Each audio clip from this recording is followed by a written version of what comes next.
Discipline is not something you turn on when you feel motivated. It's not something you borrow from a quote or steal from a highlight reel. Discipline is a decision, and Kobe Bryant made that decision every single day. Not when the cameras were on, not when the crowd was cheering, but when nobody was watching, when the gym was empty, when the alarm went off and his body begged him to stay in bed. See, most people think Kobe's greatness came from talent. They think it came from confidence. They think it came from being born different. That's comfortable to believe. Because if greatness is genetic, then you're off the hook. But Kobe never believed that. He believed that greatness was a responsibility, and responsibility doesn't care how you feel. There were days he was tired. There were days his body hurt. There were days he didn't feel like showing up. But discipline doesn't ask for permission. It doesn't wait for motivation. It shows up anyway. Kobe understood something very early in his life. If you don't decide who you want to be, life will decide for you. And life is lazy. Life will gladly let you stay average. Life will let you sleep in, make excuses, and blame circumstances. But Kobe didn't want an average life, and he wasn't willing to pay for greatness with excuses. So he made a choice. Not to be happy, not to be comfortable, but to be disciplined. Because discipline was the price of becoming who he wanted to be. He didn't wake up early because it was trendy. He woke up early because it gave him time to work on his game while others were still dreaming about theirs. While other players were negotiating with their alarm clocks, Kobe was already on the court, drenched in sweat, repeating the same move over and over again. Not because it was fun, but because mastery demands repetition. Most people don't fail because they lack potential. They fail because they lack consistency. Kobe knew that talent without discipline is wasted energy, and discipline without purpose is suffering. That's why his discipline was never random. Every workout had intent. Every drill had meaning. Every sacrifice was connected to a bigger vision. He wasn't just practicing basketball. He was building a standard that said, "This is how I show up every day, no matter what." And here's the uncomfortable truth. Kobe didn't do extraordinary things. He did ordinary things extraordinarily well. Every single day. Same fundamentals, same footwork, same shots, same focus. While others chased variety, he chased precision. While others looked for shortcuts, he looked for depth. And that's where discipline separates people. Because discipline is boring, it's repetitive. It doesn't give you instant rewards, but it compounds. One early morning turns into a year of advantage. One extra workout turns into separation. One disciplined day turns into a career no one can ignore. Kobe didn't wait to feel ready. He didn't wait to feel inspired. He trained like the work itself was the reward. Because he understood something most people never do. You don't rise to the level of your goals. You fall to the level of your discipline. And that discipline, it started with a decision he renewed every single day. Discipline sounds powerful when you talk about it, but discipline reveals its true cost in pain. Kobe Bryant didn't romanticize pain. He respected it. Pain was not an enemy to him. Pain was information. It told him where he was weak. It told him where he needed to work. And instead of running from it, he went straight toward it. Most people avoid pain. They design their lives around comfort. They quit the moment things start to hurt. Kobe designed his life around resistance because he understood something most people don't want to accept. If you want to separate yourself, you must be willing to suffer in ways others refuse. There were nights when his body was broken, ankles swollen, fingers taped, muscles screaming for rest. And yet, the next morning, he was back. Not because he was superhuman, but because he had already accepted the price. See, pain only shocks you when you didn't agree to it beforehand. Kobe had already signed the contract. He knew that discipline demands sacrifice, and sacrifice is lonely. While others were at dinners, parties, or home with friends, he was in the gym, alone, lights dim, ball echoing off empty walls. This is the part nobody puts on posters. Discipline isolates you. When you choose to live at a higher standard, you automatically distance yourself from people who don't. And that isolation hurts. It hurts to miss out. It hurts to be misunderstood. It hurts to be called obsessed. But Kobe accepted that too. Because he wasn't chasing approval. He was chasing mastery. And mastery requires solitude. You can't develop elite focus in a noisy life. You can't sharpen your edge when you're constantly distracted. You can't become rare by living common. Kobe wasn't disciplined just with his body. He was disciplined with his time, with his attention, with his energy. He didn't waste effort on things that didn't move him closer to his vision.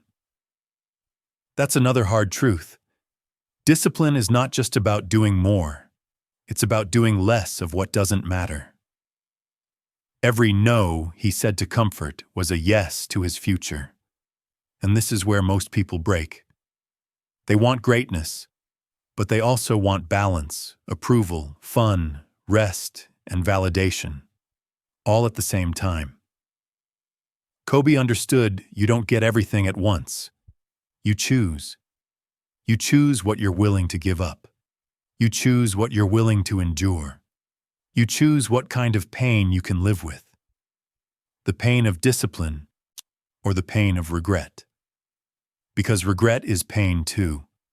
It just shows up later, when it's too late to fix. Kobe chose early pain, voluntary pain, purposeful pain, and over time something shifted. The pain stopped feeling like punishment and started feeling like proof. Proof that he was doing the work. Proof that he was ahead of yesterday. Proof that he was becoming who he said he wanted to be. This is the dark side of discipline nobody prepares you for. It doesn't always make you feel good. It doesn't always make you feel confident. Sometimes it makes you doubt everything. But discipline doesn't care about your doubts. It only cares about repetition. Show up. Do the work. Again, and again, and again. And slowly, almost quietly, you become dangerous. At some point, discipline turns into something deeper, something most people misunderstand. It starts to look like obsession. People use that word with Kobe Bryant all the time. Obsessed, extreme, too intense. But Kobe never argued with that label. Because obsession is just discipline without compromise. Most people negotiate with themselves. They wake up and start bargaining. Just 10 more minutes. I'll train harder tomorrow. I deserve a break. I've already done enough. That inner negotiation is where standards die. Kobe refused to negotiate. He decided his standards in advance, so his emotions didn't get a vote. That's the difference. Discipline fails when your feelings are in charge. Standards survive when decisions are already made. Kobe didn't ask himself, "Do I feel like working today?" He asked, "What does the standard require?" And the standard never changed. Same effort in preseason. Same effort after championships. Same effort after losses. Same effort after wins. Because the moment you lower your standard, you teach yourself that quitting is acceptable. And once quitting becomes acceptable, excellence becomes optional. Kobe didn't chase motivation. He didn't rely on hype. He relied on identity. He didn't say, "I'm trying to be great." He said, "This is who I am." And when discipline becomes identity, it stops being a struggle. You don't argue with who you are. You act in alignment with it. That's why he could train the same move thousands of times.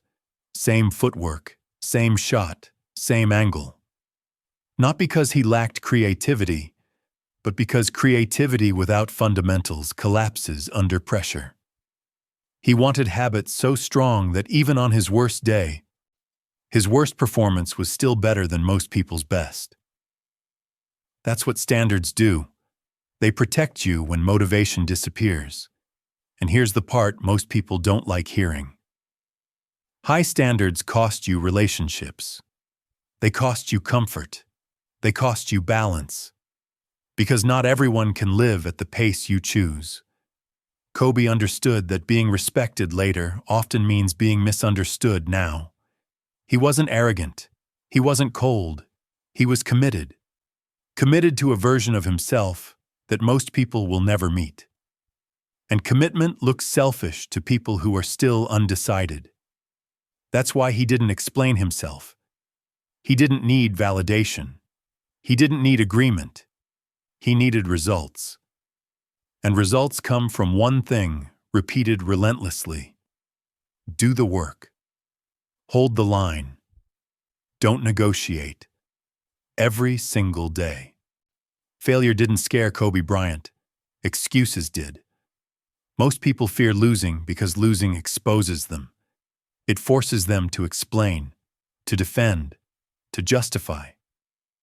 Kobe never defended failure. He owned it. When he missed a shot, he didn't look at the referee. He didn't look at his teammates. He didn't look at the circumstances. He looked in the mirror. Because accountability is the backbone of discipline. You can't improve what you refuse to take responsibility for. Kobe studied his failures the way others study highlights. Frame by frame. Movement by movement. Decision by decision. Not to punish himself, but to understand. Failure, to him, was data. It told him what broke under pressure. It showed him what habits weren't strong enough yet. Most people want confidence without evidence. Kobe wanted evidence first. That's why losses didn't weaken him. They sharpened him. Every missed shot became a lesson. Every bad game became a blueprint. And this is where discipline becomes brutal. Because discipline doesn't allow denial. It doesn't let you say, "I did my best." It asks a harder question. Was your best good enough? If the answer was no, then emotion didn't matter. Pride didn't matter. Reputation didn't matter. Only improvement mattered. Kobe didn't hide from his weaknesses. He hunted them. He attacked the parts of his game that embarrassed him, the moves he missed, the shots he hesitated on, the moments he lost control. Because weaknesses don't disappear on their own. They disappear when confronted repeatedly.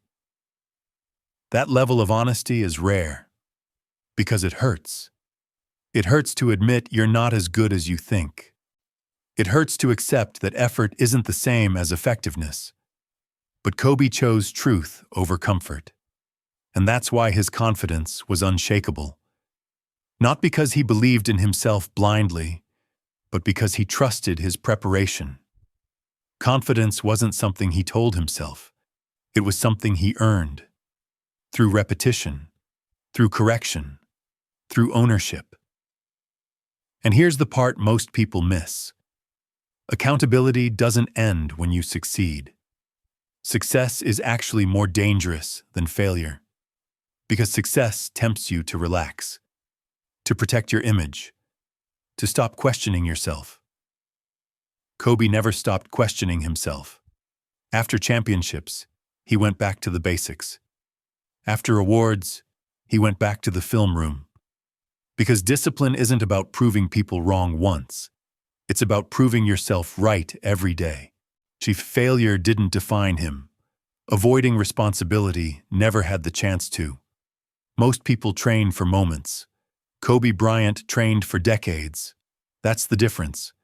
Anyone can push hard for a week. Anyone can lock in for a season. But very few people build discipline that survives time. Kobe wasn't obsessed with short-term wins. He was obsessed with staying sharp year after year. Because real greatness isn't explosive, it's durable. He understood that talent peaks early, but discipline compounds. As his body aged, his mind got stronger. He adapted. When speed declined, footwork improved. When athleticism faded, timing sharpened. When recovery slowed, precision increased. This is what discipline looks like over time. Not doing the same thing forever, but doing the right thing for the season you're in. Kobe didn't cling to his past version. He evolved. That takes mental endurance, because it's hard to let go of what once worked. It's hard to accept that you must change to stay relevant. Most people break here. They either burn out or live off old highlights. Kobe chose adjustment. He studied younger players. He refined his diet. He became obsessive about recovery, sleep, stretching, film. Discipline matured from intensity into intelligence. And that's a lesson most people never learn. Discipline is not about grinding yourself into the ground. It's about protecting your ability to show up tomorrow. Kobe wanted to be dangerous for a long time, not just impressive for a short moment. That required restraint, knowing when to push, knowing when to pull back, knowing when rest was strategy, not weakness. Mental endurance isn't built by hype. It's built by staying committed when progress slows, when results plateau, when applause fades, when nobody is talking about you anymore. Kobe stayed locked in anyway, because his discipline was never fueled by attention. It was fueled by identity. This is who he was. This is how he lived. And that's why he lasted. At the end of it all, Kobe Bryant understood something most people realize too late. Discipline was never about basketball. Basketball was just the classroom. The real lesson was how to live. Because discipline doesn't disappear when the game ends. It follows you into every phase of life. When Kobe walked away from the court, the routines stayed. The standards stayed. The mindset stayed. He didn't stop being disciplined. He redirected it into learning, into storytelling, into being present as a father, into mastering new crafts with the same intensity he once brought to the gym. That's the mark of real discipline. It's transferable. Anyone can be disciplined when they're winning. Very few people can stay disciplined when the applause is gone. Kobe didn't need the noise anymore. He had already built the structure. And that's the real legacy. Not championships, not records, not highlights, but proof that excellence is a daily practice. He showed what happens when you refuse to negotiate with your standards. When you take responsibility for your weaknesses. When you commit for the long term. When you embrace pain, failure, and solitude as teachers. Discipline didn't make Kobe perfect. It made him honest. Honest about what greatness costs. Honest about what it demands. Honest about who is willing to pay that price. And now the question shifts. Not to Kobe. To you. Because discipline doesn't belong to legends. It belongs to anyone brave enough to live by it. You don't need his talent. You don't need his platform. You don't need his circumstances. You need a decision. A decision to show up when it's uncomfortable. A decision to hold the line when it's tempting to quit. A decision to live at a standard you don't compromise. Every single day. Because in the end, the discipline Kobe Bryant followed wasn't extraordinary. It was consistent. And consistency, applied long enough, becomes legendary.